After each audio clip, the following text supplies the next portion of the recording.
पिछले वर्ष वुहान में हमारी इनफॉर्मल समिट से हमारे संबंधों में इंक्रीज स्टेबिलिटी और फ्रेश मोमेंटम आया है। दोनों पक्षों के बीच स्ट्रेटेजिक कम्युनिकेशन बढ़ा है। हमने तय किया था कि हम मतभेद को प्रूडेंटली मैनेज करेंगे और डिस्प्यूट नहीं बनने देंगे। एक दूसरे के कंसर्न के बारे में सेंसिटिव रहेंगे और हमारे संबंध विश्व में शांति और स्थिरता के कारक होंगे। एक्सेलेंसी, ये सभी हमारी बड़ी उपलब्धियां हैं। इनसे हमें भविष्य में और अधिक प्रयास करने की प्रेरणा मिलती है। चेन्नई समिट में अब तक हमारे बीच द्विपक्षीय और वैश्विक मुद्दों पर महत्वपूर्ण विचार विनिमय हुआ है। वुहान स्पिरिट ने हमारे संबंधों को एक नया मोमेंटम और ट्रस्ट दिया। आज के हमारे चेन्नई कनेक्ट से दोनों देशों के बीच सहयोग का एक नया दौर शुरू होगा।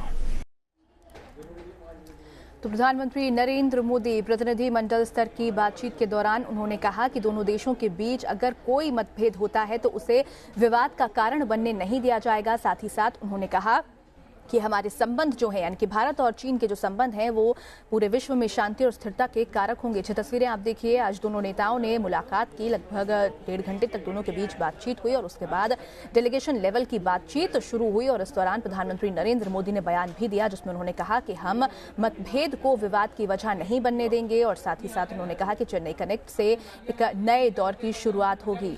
इसके पहले दोनों नेताओं ने सफारी में सैर की। सफारी का आनंद दोनों नेता जो है वो लेते हुए नजर आए। 1 घंटे तक दोनों के बीच बातचीत हुई, अनौपचारिक मुलाकात ये, और इसके दौरान कई अहम मुद्दों पर दोनों नेताओं के बीच चर्चा हुई। पीएम नरेंद्र मोदी ने स्वागत किया शी जिनपिंग का।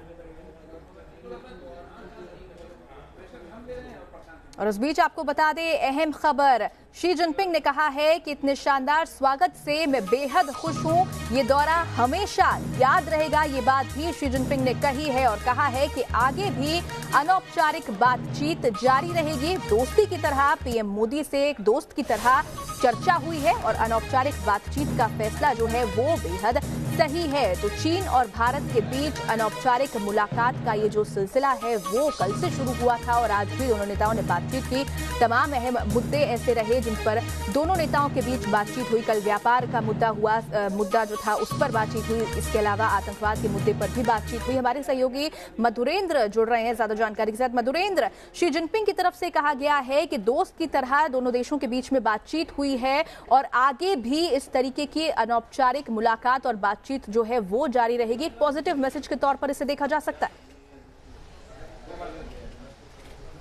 बिल्कुल, बेहद पॉजिटिव मैसेज के साथ इसे देखा जाना चाहिए क्योंकि न सिर्फ भारत की तरफ से बल्कि अब चीन की तरफ से भी लगातार इन बातों पर जोर दिया जा रहा है कि किस तरह से दोनों ही देश प्रॉस्पेरिटी के साथ, स्टेबिलिटी के साथ, इंटीग्रिटी के साथ और जाहिर तौर पर बिना किसी वाद विवाद और युद्ध जैसी स्थिति की जहां तक बात होती है, जिसकी छाया होती है, उससे कहीं इतर शांति और सौहार्द के वातावरण में आगे बढ़ना चाहते हैं। और इस बारे में न सिर्फ प्रधानमंत्री मोदी के स्पीच को ही हम ले बल्कि एक तरह से हम देख रहे हैं कि जो चीन का एक तरह से प्रतिनिधिमंडल यहां पर आया हुआ है वो भी काफी सहमत नजर आ रहा है। खासतौर पे पीएम मोदी और शी जिनपिंग के बीच जो बातचीत चल रही है, जो लगातार एक तरह से एक्सचेंजेज हो रहे हैं ऑफ थॉट्स या फिर इश्यूज की अगर हम बात करें। अभी मैंने देखा कि जो चीन का अपना जो सरकारी मीडिया है उसकी तरफ से भी जो बयान जारी किया गया है या यूं कहे कि जो ट्वीट किया गया है उस पर भी ये बातें लिखी गई हैं कि प्रधानमंत्री मोदी और शी जिनपिंग काफ़ी सहमत हैं एक दूसरे से कि किस तरह से प्रॉस्पेरिटी के साथ आगे बढ़ा जाए, किस तरह से डिफरेंसेस को कम किया जाए,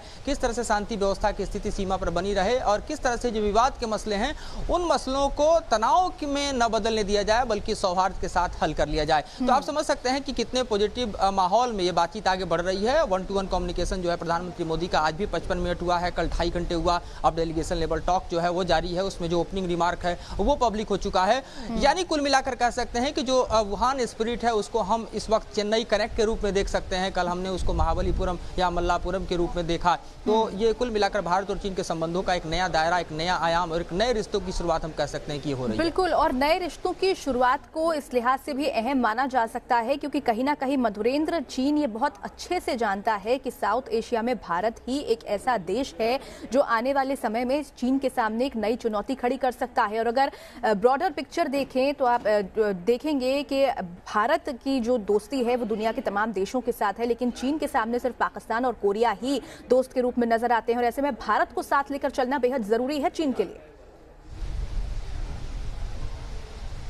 देखिए, बिल्कुल सही कहा आपने कि भारत के संदर्भ में अगर कहें कि भारत आज की तारीख में एक ग्लोबल पावर के तौर पे है और चीन से अगर कंपैरिजन करके देखें तो निश्चित तौर पर चीन के पास इकोनॉमिक पावर है, लेकिन अगर स्ट्रेटेजिकली देखें या फिर हम यूँ देखें कि दुनिया में चीन का अपना प्रभुत्व कितना है, तो ऐसे में चीन का दायरा भारत के बनिस्बत सिमटता नजर आता है। क्योंकि आप देखिए कि तमाम इंटरनेशनल फोरम पे या फिर यूएन के फ्रंट पे भारत के साथ खड़े होने वाले देशों की संख्या और मित्र देशों की संख्या कितनी है, और बनिस्बत आप देखें तो चीन के साथ महज चंद देश हैं जिनका जिक्र आपने खुद किया, वो खड़े होते हैं। तो ये एक काफ़ी बड़ा अंतर है दोनों देशों के बीच में, और ऐसे में चीन को के लिए बेहद जरूरी है कि वो अपने इकोनॉमिक स्टेबिलिटी को बनाए रखे। एशिया में भारत से बड़ा बाजार कोई और नहीं है और चीन इस बात को बेहतर तरीके से जानता है। जिस तरह से चाइना और यूएस का ट्रेड वॉर चल रहा है, ऐसी स्थिति में चीन के लिए बेहद मजबूरी का माहौल हो जाता है जब वह भारत के साथ अपने रिश्तों को सादे, बेहतर बनाए और इस बाजार में अपना एक तरह से यूं कहें कि आधिपत्य भी बनाए रखे। और भारत भी इस बात को जानता है, इसलिए प्रधानमंत्री मोदी ट्रेड डिस्पैरिटी पर लगातार फोकस कर रहे हैं कि जितना बड़ा बाजार भारत ने चीन को दिया है उतना ही बड़ा बाजार पैरेलल चीन का भारत को भी मिल सके। तो ये गिव एंड टेक का जो फॉर्मूला है, उस फॉर्मूला पर भी अगर हम देखें तो इकोनॉमिक एक तरह से दायरे में काम हो रहा है। और बाकी जो मसले हैं, जिन मसलों के चलते भारत और चीन के रिश्तों में तल्खियां आती हैं, उन मसलों को भी कैसे हल किया जाए, सीबीएम को कैसे बढ़ाया जाए, किस तरह से सीमा विवाद पर ज्यादा से ज्यादा बातचीत हो, किस तरह से अगर सीमा पर किसी भी तरह का तनाव उभरता है तो उसको जो सॉर्ट आउट करने का मैकेनिज्म हो वो क्विक एक्शन में आए, जैसा कि हमने देखा कि कई बार आया भी। तो ये तमाम स्थितियां जो हैं वो बहाल हो, इस पर दोनों ही राष्ट्राध्यक्ष सहमत नजर आ रहे हैं। इंतजार होगा कि अब दरअसल जब स्टेटमेंट जारी होगा तो किन मुद्दों पर कितना फोकस किया गया, किन नतीजों की तरफ कितने कदम आगे बढ़ पाए दोनों राष्ट्राध्यक्ष। और इसी पर नजर जो है वो हमारी आगे भी बनी रहेगी और मधुरेंद्र आपसे भी अपडेट्स हम लगातार लेते रहेंगे। फिलहाल के लिए आपका बहुत बहुत शुक्रिया।